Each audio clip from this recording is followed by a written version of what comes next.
Good evening, students. Today our topic is describing process. Describing a process composition lo module 5 lo unit 20. Okay. You have allotted 4 marks for this topic in final exams. Final exams lo meeku 4 marks allot cheyabadutayi describing a process ki. So what is describing process? ఏదైనా ఒక action కావాలి అంటే, ఏదైనా ఒక పని కావాలి అని అంటే, ఒక ఆర్డర్లో మనము కొన్ని స్టెప్స్ ఫాలో అయితే మనము ఆ పనిని ఫినిష్ చేయొచ్చు. ఎలా చేసాము అనేది మనము డిస్క్రైబ్ చేస్తే that is called describing a process. Okay, అంటే సిరీస్ ఆఫ్ యాక్షన్స్ని మనము డిస్క్రైబింగ్ ఏ ప్రాసెస్ అని అంటాం. అవునా? Series. A process can be defined as a series of actions or steps taken in order to achieve a particular end. ఏదైనా ఒక పని complete చేయడానికి మనము చేసినటువంటి యాక్షన్స్, సిరీస్ ఆఫ్ యాక్షన్స్ని ప్రాసెస్ అంటాం. ఒక పద్ధతిలో ఒక ఆర్డర్ వైజ్గా ఏమేం పనులు చేస్తాము అదంతా కలిపి మనం ఒక ప్రాసెస్ అని అంటాం. ఫర్ ఎగ్జాంపుల్, ఒక టీ ప్రిపేర్ చేయాలనుకోండి. First of all what we do, ఒక టీ పాట్ తీసుకుంటాము. డికాక్షన్ ప్రిపేర్ చేయడం కోసం కొన్ని water and sugar and tea powder add చేసి బాయిల్ చేసి నెక్స్ట్ మిల్క్ యాడ్ చేసి ఫిల్టర్ చేసి సర్వ్ చేస్తాం. This is a process. అవునా? ఈ ప్రాసెస్ కోసం మనం కొన్ని యాక్షన్స్ చేసాం. What are they? పాలు తీసుకోవడము, నెక్స్ట్ డికాక్షన్ కోసం వాటర్ తీసుకోవడము, టీ పౌడర్ యాడ్ చేయడము అండ్ షుగర్ యాడ్ చేయడము, బాయిల్ చేయడం. That is called series of actions. ఆ యాక్షన్స్ అన్నీ కంప్లీట్ చేస్తే మనకు ఒక ఎండ్ ఏంటది? టీ ప్రిపేర్ అవుతుంది. అవునా? ఈ టీ ప్రిపరేషన్ కోసము మనము తీసుకున్న యాక్షన్స్ని మనం ప్రాసెస్ అని అంటాం. ఓకేనా?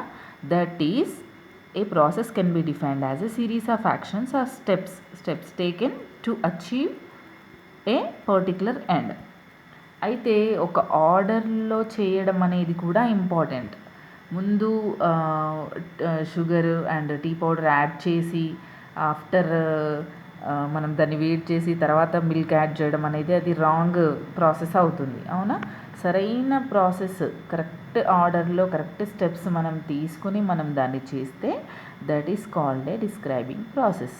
ఓకేనా? ఇప్పుడు మీకు షార్ట్గా క్లియర్గా అర్థమైంది అనుకుంటున్నాను what is describing process. Okay. Here, describing a process, as the term implies, is an account of the various stages or steps involved in the completion of a task. ఒక టాస్క్ కంప్లీట్ చేయడానికి మనము different steps అనేవి మనం different steps తీసుకుంటాము. ఆ steps అన్నీ ఒక order వైజ్గా మనము చేసినట్లయితే ఒక టాస్క్ కంప్లీట్ అవుతుంది. The description may be in the form of a set of instructions. It is common to use imperative sentences. In a description of how to send SMS, you may find sentences like these. అయితే ఒక process complete చేయడం అనేది it takes some instructions. అవి ఒక instructions కూడా కావచ్చు. Maybe ఒక process చేయాలంటే ఫస్ట్ ఎట్లా చెప్తాము, ఫర్ ఎగ్జాంపుల్ టీ ప్రాసెసే కావచ్చు. Take some water, it's an instruction. అవునా? తర్వాత take some sugar, add some tea powder, let it boil, add some milk, after boiling tea, filter it and serve hot. ఇట్లా instructions ఇస్తూ ఉంటాం కదా. Task completion కోసము మనం ఇచ్చేటువంటి ఇన్స్ట్రక్షన్సే describing a process. For example, మనం వీటి కోసం మనం కొన్ని సెంటెన్సెస్ కామన్గా యూజ్ చేస్తూ ఉంటాం. ఒక ఎగ్జాంపుల్ ఇచ్చాడు ఇక్కడ. What is that? How to send SMS. ఒక SMS ఎలా సెండ్ చేయాలి అనేది ఇన్స్ట్రక్షన్స్ ఇచ్చాడు. చూడండి.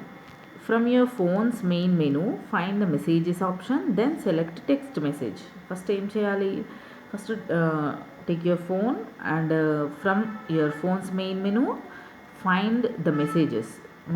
మన ఫోన్ తీసుకొని అందులో మెయిన్ మెనూలోంచి మెసేజెస్ ఆప్షన్ని చూస్ చేసుకోవాలి. తర్వాత దెన్ సెలెక్ట్ టెక్స్ట్ మెసేజెస్. అందులోంచి మనం ఏం సెలెక్ట్ చేసుకోవాలి? Text messages. Sometimes a numbered list of instructions is given for greater clarity and precision. A description of how to polish shoes may begin like this. ఇదేమో చాలా షార్ట్గా ఉంది. ఒక SMS చేయడానికి just 3 steps enough. Some time it may take more even steps to clarify the process.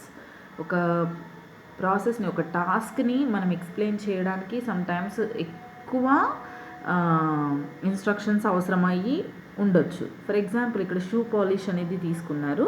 ఇది ఒకసారి చూడండి. First, brush off any dust or other debris on your shoe with a brush or a damp cloth. First ఏం చేయమంటున్నాడు? To brush off any dirt, shoes పైన ఉన్నటువంటి dust, debris అంతా కూడా debris అంటే మీకు తెలుస్తుంది కదా, దానికి సంథింగ్ చెత్త చెదారము. నెక్స్ట్ డెబ్రిస్ అంటే ఎగ్జాక్ట్గా ఇప్పుడు ఇల్లు అవి కూల్చినప్పుడు ఆ వేస్టేజ్ అంతా ఉంటుంది కదా, దాన్ని మనం డెబ్రిస్ అంటాం. అది ఓకే. అవన్నీ కూడా లేకుండా ఒక క్లాత్తో కానీ బ్రష్తో కానీ నీట్గా చేయమంటున్నారు.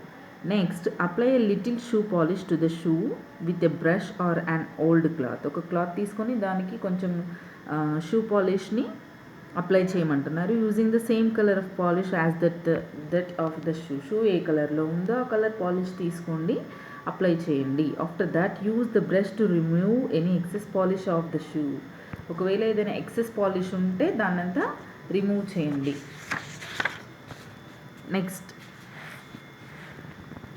a look at the above example reveals that in describing a process it is common to use words and phrases like, మనకు ఇప్పుడు 2 ఎగ్జాంపుల్స్ చూసాము. ఫ్రమ్ దాట్ మనకేం తెలుస్తుంది? Some common phrases or words are common to explain, to describe a process. అవునా? ఒక describing ప్రాసెస్లో మనం use చేసేటువంటి ఫ్రేజెస్, కొన్ని వర్డ్స్ అనేవి కామన్గా ఉంటాయి. Like first, next, then, after that, finally, at the end. అవునా? ఇవి చాలా కామన్గా కనిపించేటువంటి words or phrases in describing process. అవునా? ఇంతకుముందు నేను ఇచ్చిన ఎగ్జాంపుల్ మేకింగ్ ఏ టీ. అవునా? ఫస్ట్ టేక్ సమ్ మిల్క్ అంటాం. అవునా? Next add some sugar, next add some tea powder, then boil, after that filter tea, finally tea is ready. అవునా? At the end serve it hot. ఇవే use చేస్తాం. Most of the describing process ఇవే words involve అయి ఉంటాయి. First, next, then, after that, finally and at the end. Okay, these words are called linkers. వీటిని ఏమంటామంటే linkers అని అంటాం. And they show the connection between the various steps of the process. మన ప్రాసెస్ని, each స్టెప్ని ఇవి లింక్ చేస్తాయి. First ఒక సెంటెన్స్ ఫామ్ చేసాం, తర్వాత నెక్స్ట్ చేసే స్టెప్ రాస్తాము. అవునా? ఇవన్నీ లింకర్స్ అనమాట. ఈచ్ సెంటెన్స్ని ఇవి కనెక్ట్ చేసి ఉంటాయి. They also serve as a reminder that is essential to follow the sequence of the steps listed and interchanging the steps will have disastrous consequences. ఇంతకుముందు నేను చెప్పినట్టు, యాజ్ ఐ సెడ్ ఎర్లియర్, ఆ steps whatever the process, ఏమైతే steps తీసుకుంటామో అవి ఖచ్చితంగా should be in order wise. ఒకవేళ steps అనేవి మనము థర్డ్ స్టెప్ని ఫోర్త్ స్టెప్ని ఫస్ట్ స్టెప్ అట్లా రాసామనుకోండి, అవి కాన్సిక్వెన్సెస్ ఎట్లా ఉంటాయి? పరిణామాలు చాలా తీవ్రంగా ఉంటాయి. ఫర్ ఎగ్జాంపుల్, టీ మేకింగ్లో ఫస్ట్ స్టవ్ మీద డైరెక్ట్ షుగర్ పెట్టేసామనుకోండి, టీ పాట్ పెట్టేసి షుగర్ యాడ్ చేసామనుకోండి, what will happen? Sugar will melted and it caramel అయిపోతుంది. మనకు షుగర్ అంతా క్యారమెల్ అయిపోతుంది. అప్పుడు అది టీకి కూడా పనికిరాదు. ఇంకా అట్లానే హీట్ చేస్తే ఏమవుతుంది? అది మొత్తము మాడిపోతుంది. అవునా? అది ఏ స్టెప్లో ఉండాలో అక్కడే ఉండాలి. మీరు దాన్ని కిందికి మీదికి రాసేసారనుకోండి, డిస్క్రైబింగ్ రాంగ్ ఆర్డర్లో చేస్తే తప్పకుండా కాన్సిక్వెన్సెస్ అనేవి చాలా డేంజరస్గా ఉంటాయి. ఓకే.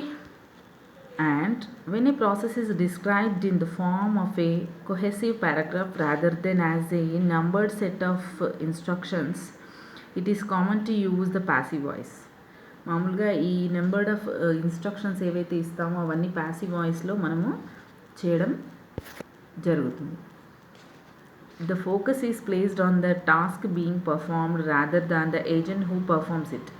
మనం ఏం చేస్తున్నామో అది ఇంపార్టెంట్ అవుతుంది, కానీ ఎవరు చేస్తున్నారు అనేది ఇంపార్టెంట్ కాదు. మనకు యాక్టివ్ వాయిస్, ప్యాసివ్ వాయిస్ గురించి తెలుసు. యాక్టివ్ వాయిస్ అనేది ఎవరు చేస్తున్నారు అనేది ఇంపార్టెంట్, ప్యాసివ్ వాయిస్లో ఏం జరుగుతుంది అనేది important.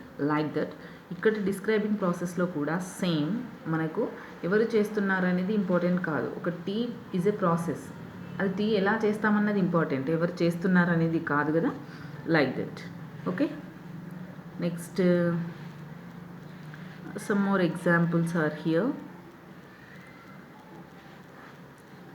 The description of a typical experiment in the chemistry laboratory: a test tube is taken, a small quantity of the salt is put in it.